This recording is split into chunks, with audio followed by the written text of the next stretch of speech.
Namaste and welcome back students. In our previous lecture, we studied about two chapters of our science, that is food, where does it comes from, and second chapter is components of food. Now today I teach you the new chapter of your science subject, that is fiber to fabric. Okay. So before proceeding on chapter, let's see the terms to remember. There are some terms in your book. So see it. Okay, first one is natural fibers. What are natural fibers, beta? The fiber that we obtain from plants or either from animals. Okay, these are known as natural fibers. Okay, if we talk about the second term, that is synthetic fiber. By name, you think that synthetic means that are made in factories. Okay, so the fibers that we made in factories, they are known as synthetic fibers. Okay, ginning. What do you mean by ginning? Removing cotton seeds from cotton pots. आपने cotton अगर उगते हुए देखा होगा तो उसमें जो ऐसा फ्लावर फ्रूट होता है जो उसका, उसी में से कॉटन बर्स्ट होके निकलता है. तो उसमें जो सीड्स अरेंज्ड होती हैं, मींस कॉटन की, उसमें कॉटन की सीड्स को रिमूव करना, that process is known as ginning. Okay, now spinning, making yarn from fibres. What do you mean by spinning? Yarn से, फाइबर से यार्न कैसे बनेगा? ओके, जैसे आपका फाइबर है, सपोज दैट आपने कोई सा फाइबर वूल, जैसे वूल है, ऑब्टेन किया किसी शीप से.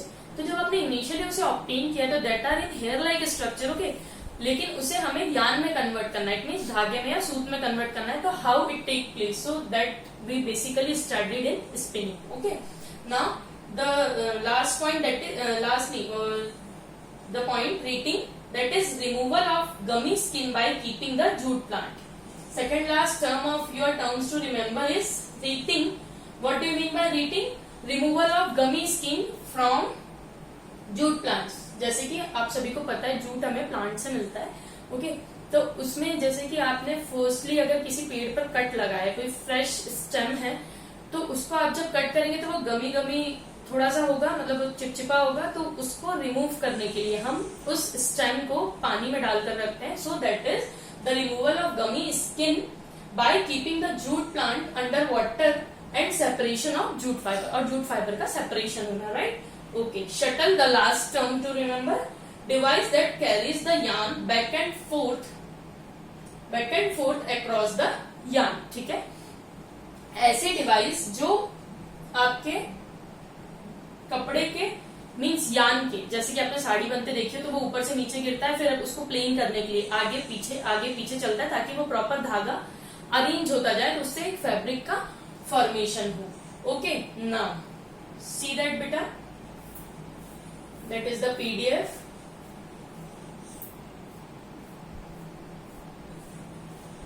Okay, so if you talk about the lesson, that is fibre to fabric. तो देखिए छोटा सा, मतलब अगर आप अभी जैसे हमने बात की थी वूल की, जो हम शीप से ऑब्टेन करते हैं तो वो हेयर लाइक स्ट्रक्चर होता है, तो वो एक छोटा सा फाइबर ही हुआ. फाइबर से कैसे फैब्रिक बनता है. ठीक है, चलिए डिफरेंट काइंड्स ऑफ फाइबर अगर हम देखें तो जैसे हमने बेसिकली टर्म्स टू रिमेम्बर में बात की थी नेचुरल फाइबर और सिंथेटिक फाइबर की. तो जो हमारा फाइबर है वो दो टाइप का है. नेचुरल फाइबर में अगर हम बात करें, वो फाइबर जो हमें एनिमल्स और प्लांट से ऑब्टेन होता है. ओके, एनिमल फाइबर में आपका वूल आता है जो आप शीप, कैमल या से ऑब्टेन करते हैं. और अगर हम सिल्क की बात करें तो वो हमें सिल्क वॉर्म से मिलता है कोकून के फॉर्म में. ठीक है, वो फर्दर फिर प्रोसेस होता है, उसकी रीलिंग होती है और सिल्क ऑब्टेन होता है. ठीक है, और अगर हम प्लांट फाइबर की बात करें तो उसमें कॉटन है, जूट है और कॉयर है. कॉयर बेटा क्या होता है? कॉयर कोकोनट जो होता है उसका जो हेयरी स्ट्रक्चर होता है, outer structure, that is called coir. Okay, and if you talk about synthetic fibre that are made in factories, the examples of synthetic fibres are nylon, polyester and rayon. Okay, now proceed to the next page, that is fibers from plants. Means we generally know that natural fibers obtained from plants. So see, there are some or few examples of plant fiber. One is first is cotton and mango have fibers on their seeds. अभी जैसे हमने cotton का example देखा था कि वो जो pod होता है उसमें जो चार कली टाइप निकलता है, उसके फिर उसको अलग अलग करते तो उसमें बीच में सीड्स होती हैं, उसी सीड से वो फाइबर्स अटैच होते हैं किसके? कॉटन के. तो हम बोल सकते हैं कि cotton have fibres on their seeds, right? Okay, mango, आपने अगर मैंगो ईट किया हो, बेसिकली किया ही होगा, तो उसमें जो मैंगो के अंदर जो सीड होता है उसमें कैसे हेयर लगे हुए होते हैं. So they are also fibers. If we talk about jute plant has fibre in its stem, jute plant जो होता है उसके तने में फाइबर होता है, ठीक है। बनाना tree has fibre on it's leaf, जो बनाना ट्री होता है उसके लीफ में फाइबर होता है, मीन्स जो उसके पत्ते होते हैं उसमें फाइबर्स होता है, ओके। फाइबर मतलब उसके पत्तों में प्रेजेंट होता है। Coconut has fibres called coir on outer covering of its fruit, जैसे अभी हमने कोकोनट की बात की थी, टर्म्स टू रिमेम्बर, कॉयल की बात की थी, तो उसमें वो कोकोनट का एग्जांपल जो मैंने दिया था कि वो कोकोनट का जो बाहर हेयरी स्ट्रक्चर होता है that is known as coir, और जो कॉयल होता है वो बहुत ही स्ट्रॉन्ग फाइबर होता है, और उसको किस किस काम में आता है, वो आपका आता है मैट्रेस बनाने के, डोरमेट्स बनाने के, रोप्स बनाने के काम में आता है, ओके। चलिए अब हम कॉटन को देखते हैं, कॉटन का कल्टीवेशन कैसे होता है। कॉटन प्लांट्स नीड कॉटन कहाँ कहाँ कल्टीवेट होता है, okay. Northern, central and western parts, for example Maharashtra, Gujarat, Punjab, Haryana, Rajasthan, Tamil Nadu and Madhya Pradesh, okay. Madhya Pradesh में भी हमारे घर गांव में बहुत कपास होता है, ठीक है। कल्टीवेशन की अगर हम बात करें तो जो कल्टीवेशन है वो वार्म क्लाइमेट चाहिए कॉटन को कल्टीवेट होने के लिए, ठीक है। वार्म क्लाइमेट मतलब गर्म जगह चाहिए, और ब्लैक क्लेई सॉइल होनी चाहिए। Cotton is cultivated in black clayey soil, means काली भी होनी चाहिए, चिकनी मिट्टी होनी चाहिए। The sowing of cotton crop is done early in spring, spring season में इसको ग्रो करते हैं। Cotton plants are bushy and 1 to 2 metres tall, वो बुशी मतलब कटीली टाइप्स होती हैं और 1 से 2 मीटर लंबे उसके पेड़ होते हैं, okay. The plant start flowering in about 60 days and give whitish yellow colour, जैसे ही आपने प्लांट लगाया है 60 days के अंदर वो फ्लावरिंग करना शुरू कर देता है और व्हाइटिश येलो फ्लावर्स देता है, ठीक है। It gives whitish yellow flowers which turn reddish in few days time, और after few days it becomes red in colour, okay. Flower slowly grow in spherical walnut size structure, अब वो flower जो होता है वो स्फेरिकली वॉलनट स्ट्रक्चर में grow होना शुरू कर देता है, मीन्स अखरोट जैसे, okay. These are called cotton balls, वो ऐसे जब फ्लावर बंद होने लगता है तो वो बिल्कुल एकदम ऐसा राउंड हो जाता है, ठीक है। Inside the cotton balls are the cotton seeds, okay. Cotton ball के अंदर कॉटन सीड्स का फॉर्मेशन शुरू होता है। Fibres of cotton grow on these seeds, अब उन्हीं सीड के अंदर जो फाइबर्स लगने शुरू होते हैं, okay. During maturation the green cotton balls turn brown, initially वो ग्रीन इन कलर रहेगी और जैसे जैसे वो मैच्योर होगा तो वो किस में हो जाएगी, ब्राउन कलर हो जाएगी, okay. At maturity the cotton balls burst open and white cotton fibres can see, जैसे ही वो मैच्योर होगी तो जो कॉटन बॉल थी राउंड वो बर्स्ट होना शुरू होगी, बर्स्ट होगी और उसमें से व्हाइट कलर का कॉटन फाइबर बाहर आएगा, okay. These cotton fibre dry in sun and become fluffy, फिर क्या होता है कि उसको सन के प्रेजेंस में मतलब धूप में सुखाया जाता है ताकि वो अच्छे से फ्लफी हो जाए, फ्लफी मतलब फूला फूला हो जाए, okay. Cotton is hand picked from plants, अब हम कॉटन को प्लांट से हैंड पिक भी कर सकते हैं, मतलब हाथों से भी निकाल सकते हैं, ओके। अब चलिए हमने कॉटन की कंडीशन देख ली, ओके, कि मतलब उसको कौन कौन सी कंडीशन चाहिए कल्टीवेट होने के लिए। ना प्रोसेसिंग देखते हैं कि प्रोसेसिंग कैसे होती है। प्रोसेसिंग बेटा इसकी बेसिकली 3 स्टेप में होती है, गिनिंग, बेलिंग और स्पिनिंग, ठीक है। हम गिनिंग की अगर बात करें तो हमने टर्म्स टू रिमेम्बर में भी देखा था कि जो कॉटन है उसमें से सीड्स का removal, means the process of removing cotton seeds from cotton pods is called ginning, okay. It can be done by hands and machine also, means अब गिनिंग की प्रोसेस जो है वो बाय हैंड भी कर सकते हैं और मशीन की हेल्प से भी कर सकते हैं, ओके। बेलिंग, बेलिंग मीन्स क्या होता है बेटा, after ginning the cotton is compressed with hydraulic pressure, hydraulic presses into bales weigh about 200 kg, okay.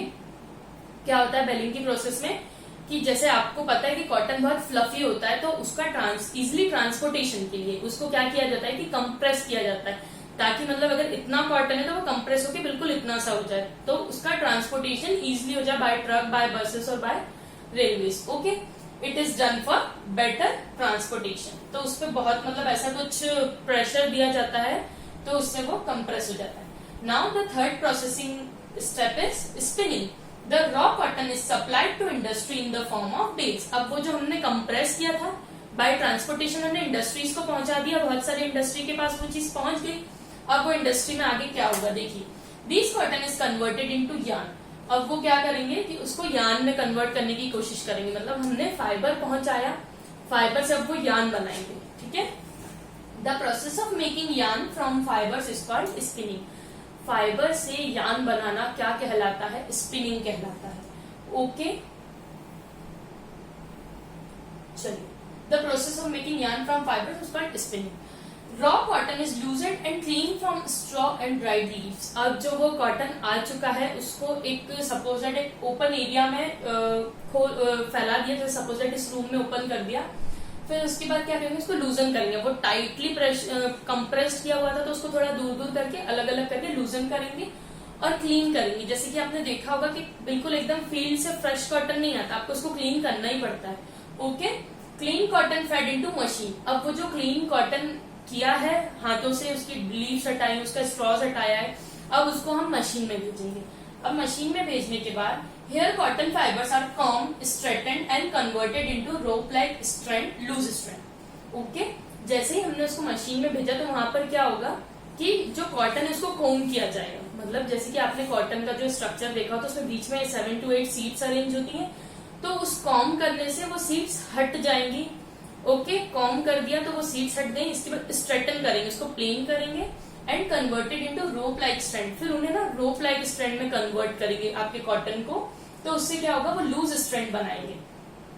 These strands converted into yarn on spinning machine. अब उसी स्ट्रैंड्स को यार्न में कन्वर्ट करेंगे एक स्पिनिंग मशीन में। Okay, fine. During spinning the strand is pulled and twisted at some time.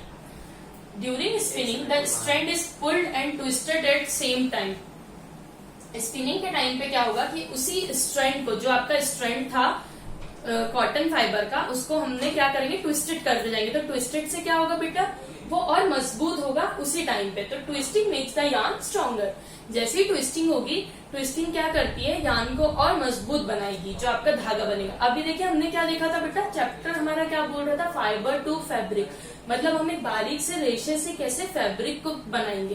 ठीक है, तो हम यहाँ पर अभी हमने क्या देखा, बीच में यार्न की प्रोसेसिंग भी देखी। मतलब एक रेशे से धागा कैसे बन रहा है और उसी धागे से फैब्रिक मतलब कपड़ा कैसे बन रहा है। ठीक है, चलिए अब हम आगे देखते हैं। ये देखिए छोटी सी प्रोसेसिंग का डायग्राम है, आपकी बुक में भी है। ये कॉटन प्लांट है, उसकी गिनिंग हुई, मतलब हमने सीड्स को निकाला, फिर उसकी स्पिनिंग हुई और देन कॉटन्स को रील्स में लपेटा गया।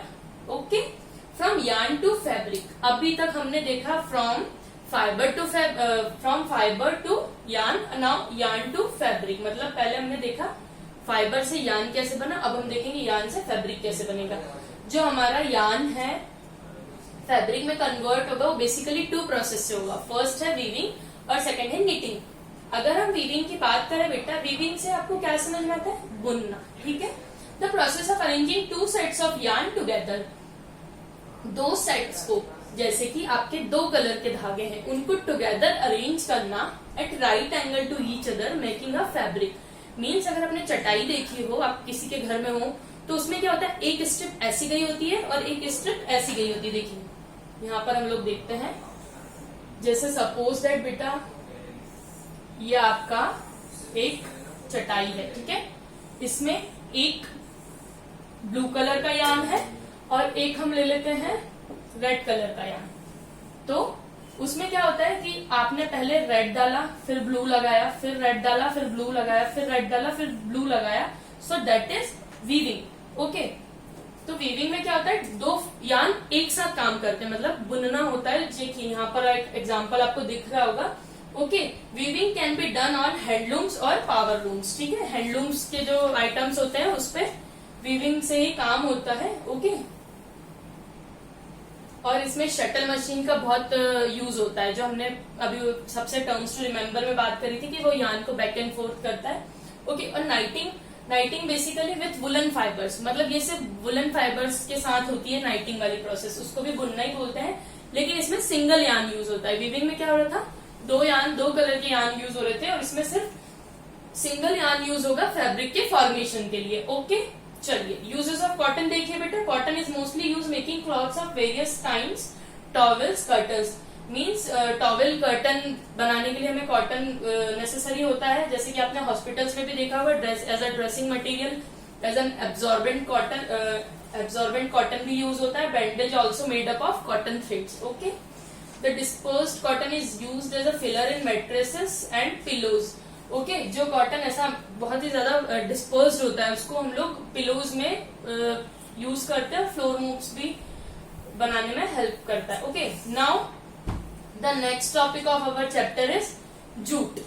Jute fibre is obtain from stem bark of the jute और पैटसन प्लांट। एक पैटसन प्लांट होता है, उसके स्टेम से हमें जूट ऑब्टेन होता है। Jute plant is about 2.5 to 3.5 metre in height. जो जूट का प्लांट होता है वो 2.5 से 3.5 मीटर हाइट में ऊंचा होता है। Okay jute is grown in alluvial soil in delta region of Ganga and Brahmaputra.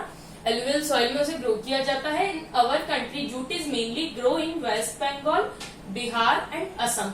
Okay और हमारी कंट्री में बेसिकली जो वेस्ट बंगाल है, बिहार है और असम है, वहां पर जूट ग्रो करते हैं। ओके और jute is cultivated during rainy season. It bears yellow flowers. इसको हमेशा रेनी सीजन के टाइम पे कल्टीवेट करा जाता है। इसके फ्लावर्स जो होते हैं वो येलो इन कलर होते हैं। It bears yellow flowers in 3 to 4 month और वो 3 से 4 मंथ में फ्लावर बियर करता है। Okay jute plant are usually cut at flowering stage. और जैसे इसकी फ्लावरिंग स्टेज आती है तभी इसको कट किया जाता है। Okay a good quality fibre is obtain from plant cut at flowering stage. और अगर आपको अच्छी क्वालिटी का जूट चाहिए तो उसको तभी कट करना चाहिए जब वो फ्लावरिंग स्टेज में हो, जब वो फ्लावर दे रहा हो। Jute obtain from mature plant is harder. अगर उसके मैच्योर प्लांट से आपने जूट ऑब्टेन किया है तो बहुत ही ज्यादा हार्ड होगा। Okay sorry after the dry leaves have fallen the bundles of dry plants are kept in a ponds for few days. अब क्या होता है कि इसकी लीव्स को जैसे वो गिरती हैं तो उनका बंडल बनाकर कहाँ रख दिया जाता है, कीप्ड इन अ पॉन्ड मतलब तालाबों में रख दिया जाता है कुछ दिनों के लिए। वही जैसे हमने गमी स्किन की बात करी कि उसके रिमूवल के लिए, तो same happening there also. Okay so that process is called retting. See during this period the gummy skin rots out to separate the fibres. Fibres को सेपरेट करने के लिए, गमी स्किन का रिमूवल करने के लिए उसे पॉन्ड्स में रख देते हैं। That process is known as retting. Okay the jute fibre is obtain from the retted jute by hands. और जो जूट फाइबर्स होता है वो जो रीटेड हमने रीटिंग की थी वो हैंड से ऑब्टेन करना पड़ता है। ओके प्रॉपर्टीज क्या होती है, पेल येलो इन कलर, वो पेल येलो इन कलर होता है। 2 to 3 मीटर लॉन्ग होता है, मतलब उसकी लंबाई कितनी होती है, 2 से 3 मीटर होती है। Okay jute fibre have silky texture. उसका जो टेक्सचर होता है बहुत सिल्की होता है और वो बहुत स्ट्रांग होता है, जो उसकी थर्ड प्रॉपर्टी। ओके यूजेस देखिए इसकी, गनी बैग्स, आपने बोरे और थैले देखे होंगे अपने घर में या फिर मार्केट में कहीं देखे हो। शॉपिंग बैग्स आजकल बहुत ही जो ये हैंडलूम्स वगैरह लगते हैं उसमें बहुत ही स्टाइलिश बैग्स मिलते हैं। So they are also made from jute. Okay ropes, रस्सियां, carpets, curtains. Okay nowadays fine quality of jute also use making jute fabrics as fashion wear. और आजकल जो है क्लोथ्स भी जूट के बनने लगे हैं।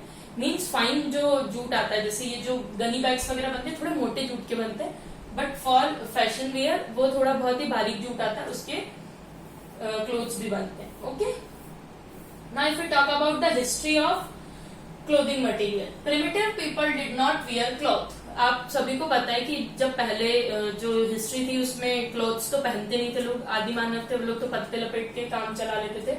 During stone age people covered their body with large size tree leaf, जो भी मैंने बोला। एनिमल स्किन भी यूज करते थे वो लोग। In colder places people use animal furs. अब देखिए ये वाला कॉन्सेप्ट कहाँ से है कि हमें शिप से वूल मिलता है, वही बेसिकली पुराने लोगों से, कि वो लोग क्या करते थे, जो लोग कोल्डर प्लेसेस पे रहते थे वो एनिमल्स के फर लेते थे और उसका कुछ ना कुछ बनाकर प्रोटेक्ट करते थे इनकी बॉडी को।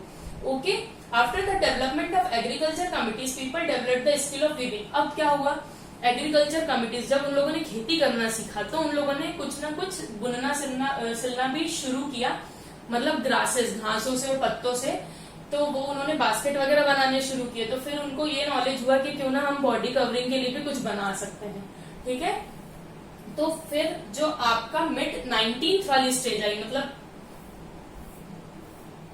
With the invention of sewing needles people started wearing stitches cloth. अब क्या हुआ, जब सिलाई मशीन का और उसकी सुई का इन्वेंशन हुआ, तो जब नीडल का इन्वेंशन हुआ तो उन लोगों ने सोचा कि हम लोग अब स्टिचिंग करके क्लॉथ वियर करना शुरू करेंगे। तो क्लॉथ पहनने का बेसिक रीजन क्या था, cloth protect us from wind and sun, हमें हवा और धूप से बचाते हैं। ओके हमारी बॉडी की हीट को मेंटेन करते हैं और absorb moisture due to sweating. और जो हमारी बॉडी में स्वेटिंग होती है जिसकी वजह से पूरी बॉडी में मॉइस्चर होता है उसको एब्जॉर्ब भी करते हैं क्लॉथ्स।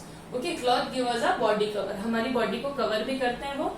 फिर ठीक है, जब डेवलपमेंट ऑफ क्लोथिंग मटेरियल कब हुआ? Development of clothing material 19th century में हुआ बेटा। उसमें फर्स्ट स्टेज क्या थी कि पीपल्स ने प्लांट फाइबर्स को यूज करना शुरू किया, उसके प्लांट क्लोथ्स बनाने शुरू किए। During this stage fibres from animal, फिर फर्स्ट स्टेज में तो उन्होंने प्लांट फाइबर यूज किया as a clothing material. Second stage में उन लोगों ने एनिमल फाइबर से भी कुछ ना कुछ ऑब्टेन करना शुरू किया। और थर्ड स्टेज में उन लोगों ने 19th century, end of 19th century में सिंथेटिक फाइबर्स को बनाने का शुरू किया। ओके, सो बेटा your last the term which is important for you, that is our choice of clothing is influenced by, हमारी जो चॉइस है क्लोथिंग के रिगार्डिंग वो क्यों इम्प्रूव हुई और क्यों मतलब वो जरूरी थी। क्लाइमेट, जैसे कि कोई गर्म जगह रह रहा है तो ऑब्वियसली वो कॉटन पहनेगा, वूल तो पहनेगा नहीं। फर्स्ट चीज है आपकी क्लाइमेट, जो हमारे लिए सबसे बेसिक रीजन था कि हमें क्लोथिंग क्यों चूज करनी है। सेकंड है हमारा ऑक्यूपेशन, ओके, मतलब व्यवसाय। थर्ड है आपका कल्चर एंड ट्रेडिशन, जैसे कि जिसके कल्चर में जो ड्रेसअप चलता है वो वही पहनेगा। ओके, तो मतलब ये नहीं है कि अगर आपके कल्चर में साड़ी है तो आप कुछ और पहनेंगे और किसी और के कल्चर में कुछ और है तो वो और पहनेगा। ओके, एंड डेली नीड्स, हमें डेली नीड्स के लिए, क्लीनलीनेस के लिए, हाइजीन के लिए क्लोथ्स चाहिए ही चाहिए। ओके, सो बेटा your chapter number 3 that is fibre to fabric is completed. I hope आप सबको समझ में आया होगा। Thank you.